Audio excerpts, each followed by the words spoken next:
Okay, these is going to be a little bit different. So take a look at number 11. Dining room sets consisting of armchairs, side chairs, and a table are sold at a local furniture store. A set with 2 armchairs, 4 side chairs, and a table sold for $9.40. A set with 4 side chairs and a table sold for $7.40. A set with 4 armchairs, 2 side tables, and a table, side chairs, and a table sold for $10.20. What are the individual prices of an armchair, a side chair, and a table? How would you spend a budget of $900 buying a dining room set? So let's focus on armchair, side chair. What are the prices? Okay. So if I tell you that X is my armchair and Y is my side chair and Z is my table, then I can write a system of equations. So I know that one set, I have 2 armchairs and 4 side chairs and 1 table is $940. I know that 4 side chairs and a table is $740. I know that 4 armchairs and 2 side chairs and a table is $10.20. So all I did was I took the word problems and I wrote 3 equations, and then I'm going to type them into my calculator and solve. So I'm going to move these up. I'm going to do Lin Solve again. Menu, algebra, solve a system. It's going to be 3 equations. There's going to be 3 variables. My first equation was 2x plus 4y plus z equals 940. I had 4y plus z equals 740. And I had 4x plus 2y plus z equals 1020. So here are my prices. And it's very important that you write out the prices exactly how it should be. 100, 60, and 500. So my armchair costs whatever X was, 100. A side chair costs, we got 60. And a table costs 500. So that's the first part. The second part asks, how would you spend a budget of 900? So you're just going to tell me how many of each thing you would buy and show me that that adds up to 900 or less. That's all you got to do. So I could say I'm going to buy 1 table and 4 armchairs, and that's it. That's $900, and I'm done. Okay? Number 12. Danielle and Ender brought apples, bananas, and oranges to a fruit sale. So I have X. It's going to be my apples. Y is my bananas.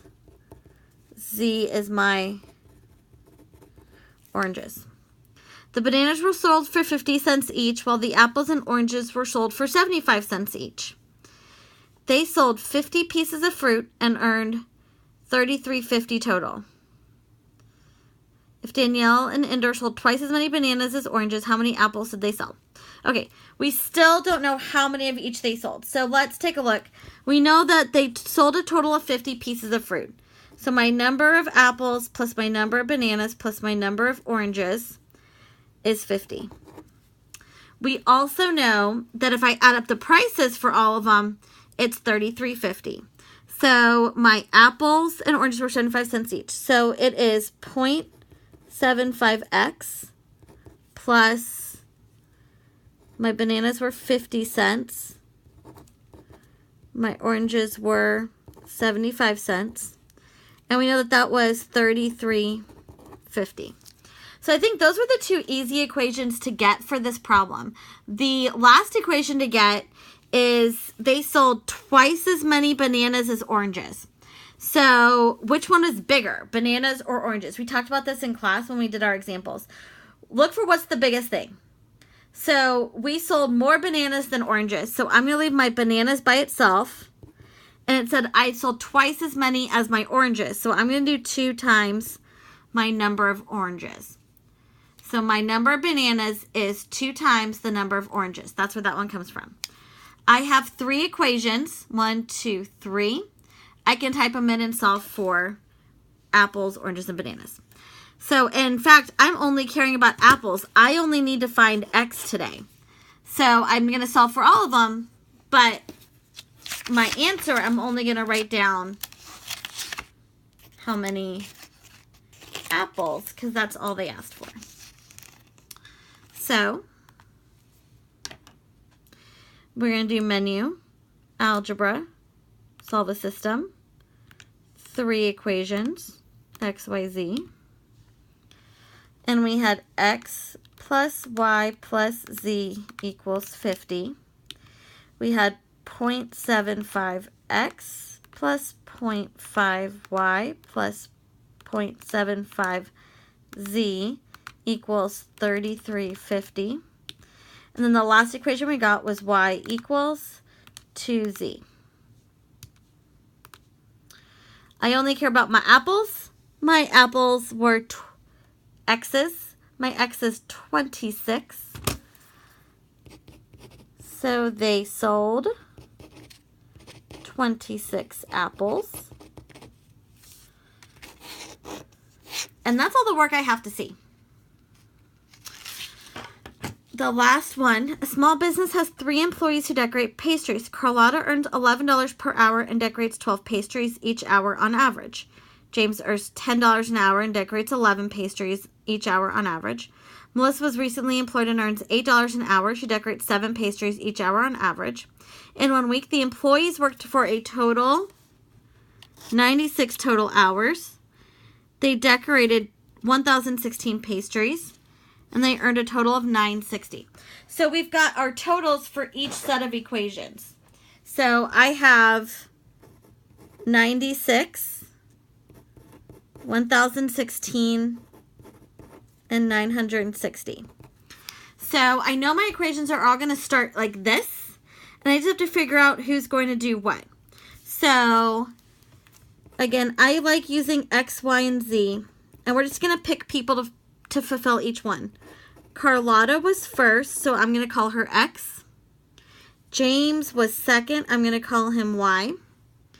And Melissa was last, so I'm going to call her Z. From there, I just have to add up. 96 is my total number of hours. Well, X, we don't know how many hours they worked. That's what we're solving for. So this is number of hours Carlotta, James, and Melissa worked. So I know that if I add up X plus Y plus Z, it's going to be 96. Okay. Number of pastries. So let's look at how many pastries each person decorates per hour. Carlotta is 12. So that's 12X. James makes 11 in an hour. So he's 11Y. And Melissa is at 7 an hour, so that's 7Z. Then we look at how much money they earned. Carlotta gets paid 11 an hour, so Carlotta is 11X. James is $10 an hour, so he is 10Y. And Melissa is brand new. She gets paid less. She gets paid $8 per hour. So I took my 3 equations, or I took my information, I made 3 equations, type it in and solve. I'm going to move the paper up.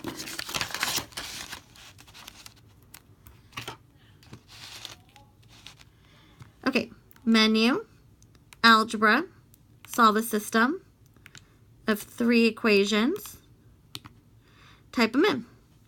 96 equals x plus y plus z.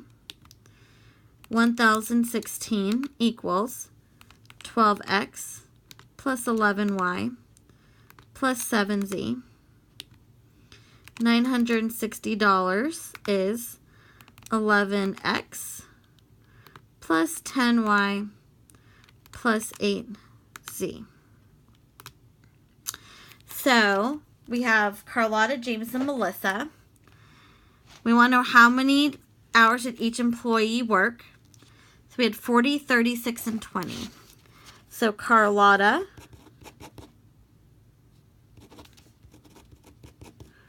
worked whatever X was, which was 40 hours. James worked 36 hours. And Melissa worked 20 hours. Again, you can type it straight in your calculator. I don't need to see the work. So that is your review. Your test looks exactly the same. I will tell you that these are bonus questions. So you only have to be able to do 1 through 10. Okay, they're 10 points apiece. And then it's, you get points for each answer. So, if that makes sense, your multiple choice ones are worth, I don't know, there's 8 answers you could get in the multiple choice. And then your open-ended ones that you actually have to find an answer for. And they're 10 points apiece, so this one's really like 3, 3, and 3 for each of those parts. So, I mean, if you don't get one of them right, you're probably not getting them all right. But it's 10 points for the first 10. And then you're getting, I'm actually going to give you guys like 15 apiece if you can get these right. 5 apiece if you show work but get it wrong. So 5 points just to try each of these. 15 apiece if you try and do all this work and solve and give me an answer. Because that's a lot more work to get it right versus just throwing something on a piece of paper. So 10 points apiece, 1 through 10. 5 points apiece extra credit for trying. 15 points if you get it right. They're not that difficult. It's just a process of solving it out. So hopefully this will help you guys.